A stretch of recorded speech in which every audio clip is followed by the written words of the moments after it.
মালদার কালিয়াচকে তৃণমূল কর্মী খুন আর এই ঘটনায় জাকির ঘনিষ্ঠ হামজাকে গ্রেপ্তার করল পুলিশ। এই মুহূর্তে জাকিরের খোঁজে বিশাল পুলিশ বাহিনী ঘটনাস্থলে গিয়ে পৌঁছেছে এবং জাকিরের খোঁজে তল্লাশি চালাচ্ছে পুলিশ। জাকির ঘনিষ্ঠ হামজাকে পুলিশ ইতিমধ্যেই গ্রেপ্তার করেছে, কিন্তু জাকির এই মুহূর্তে ঠিক কোথায় রয়েছে তার খোঁজে তল্লাশি চালাচ্ছে পুলিশ। সরাসরি আমাদের প্রতিনিধি আবির দত্ত আমাদের সঙ্গে রয়েছেন। আবির, জাকির ঘনিষ্ঠ হামজাকে পুলিশ গ্রেপ্তার করেছে, কিন্তু এই ঘটনায় জাকিরের খোঁজ করছে পুলিশ এবং তার খোঁজে তল্লাশিতে নেমেছে পুলিশ। ঠিক কি খবর রয়েছে তোমার কাছে?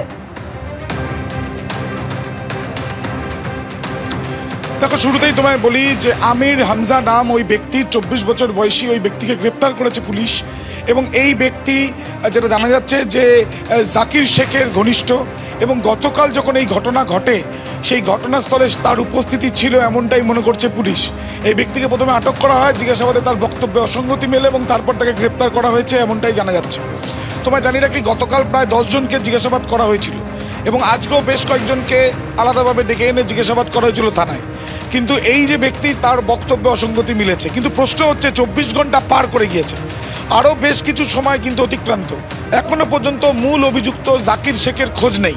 আমরা দাঁড়িয়ে রয়েছি ঠিক জাকির শেখের বাড়ির থেকে কয়েক কিলোমিটার দূরেই এই যে জায়গা কাশিমনগর অঞ্চল, সেই কাশিমনগর অঞ্চলে বিশাল আমবাগান। এখানে কিছুটা এগিয়ে গেলেই আমবাগানের পরে এখানে সর্ষে ক্ষেত এবং তারপরে আমবাগান এবং অন্যদিকে রয়েছে লিচু বাগান।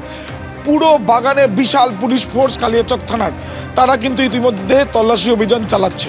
সকাল থেকে দেখা গিয়েছে স্নিপার ডগের সাহায্য নেওয়া হয়েছে, নিয়ে আসা হয়েছিল ড্রোন, এবং তার সঙ্গে সঙ্গে এবার ম্যানুয়ালি এই অপারেশন চালানো হচ্ছে বাগানের মধ্যে। অনুমান করা হচ্ছে যে বাগানের বিভিন্ন জায়গাতে আত্মগোপন করে থাকতে পারে জাকির, এবং তার সঙ্গে সঙ্গে সন্দীপ পাল ক্যামেরা পার্সন দেখাচ্ছে সেই ছবি। ঘন এই অঞ্চল, সেখানে আলো ধীরে ধীরে কমে আসছে। পুলিশ কি তার এই অপারেশনে সাকসেসফুল হবে বা কোনোরকমভাবে যারা এই ঘটনার সঙ্গে জড়িত, যাদের ছবি ধরা পড়েছে ভাইরাল ভিডিওতে, তাদের খোঁজ কি মিলবে? আমরা পুলিশের যে অপারেশন, সেই অপারেশন দেখছিলাম এবং তার সঙ্গে সঙ্গে পুলিশের তরফ থেকে একটি নির্দিষ্ট জায়গায় আমাদের অপেক্ষা করতে বলা হয়, এবং তারপরে এই গভীর যে রয়েছে আমবাগান, সেই তার ভেতরে কিন্তু তারা প্রবেশ করে যায় এবং সেখানে এখনো পর্যন্ত পুলিশের সার্চ অপারেশন চলছে এমনটাই জানা যাচ্ছে। এদিকে আমরা দেখতে পাচ্ছি যে মালদা ডিস্ট্রিক্ট পুলিশের তরফ থেকে একটি গাড়ি ঠিক এই কাশিমনগর বাগানের ঠিক শুরুতেই এখানে কিন্তু রাখা হয়েছে, বিশাল পুলিশ ফোর্স নিয়ে আসা হয়েছে। এবং মূলত যেটা জানা যাচ্ছে সূত্র মারফত, এই যে আমির হামজা যাকে গ্রেপ্তার করা হয়েছে, তার কাছ থেকে পাওয়া তথ্য এবং গতকাল রাত্রিবেলা জাকির শেখের বাড়ি থেকে 2টি মোবাইল ফোন সিজ করে পুলিশ। তার বাড়িতে যে সিসিটিভি ক্যামেরা ছিল, সেই ক্যামেরা থেকে সে মোবাইল থেকে অপারেট করতে পারে অন্য মোবাইল থেকে, এমনটাও সম্ভাবনা রয়েছে। সেই সম্ভাবনা যাতে না থাকে সেই জন্য সেই সিসিটিভির লাইনও ইতিমধ্যে কাটা হয়েছে বলে জানা যাচ্ছে।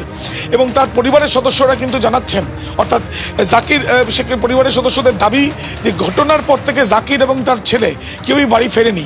সেখানে র্যাব মোতায়েন রয়েছে, পুলিশের তরফ থেকে বিভিন্ন জায়গাতে তল্লাশি অভিযান চালানো হচ্ছে। আবারও তোমায় দেখাচ্ছি এই ঘন যে আমবাগান, সেখানে ইতিমধ্যে পুলিশের একটা বিরাট টিম, একদমই আমি দেখতে পাচ্ছি পুলিশের বিরাট টিম, তারা এই মুহূর্তে খোঁজ চালাচ্ছে। কিন্তু কোথায় জাকির? একদিনের বেশি সময় হয়ে গেল, এখনো মূল অভিযুক্ত জাকির, তার খোঁজে তল্লাশি চালাচ্ছে পুলিশ, কিন্তু কোথায় লুকিয়ে রয়েছে, কি কোথাও পালিয়ে গেছে, সেটাই এখনো পর্যন্ত পুলিশ জানতে পারেনি। এখনো কেন মূল অভিযুক্ত গ্রেফতার নয়, উঠছে প্রশ্ন। গতকাল আপনারা দেখেছেন যে ভয়ঙ্কর হাড় হিম করা ছবি সামনে এসেছিল, ভাইরাল সেই ভিডিও, যেভাবে একেবারে ইট দিয়ে মাথা থেতলে খুন করা হয় তৃণমূল কর্মীকে।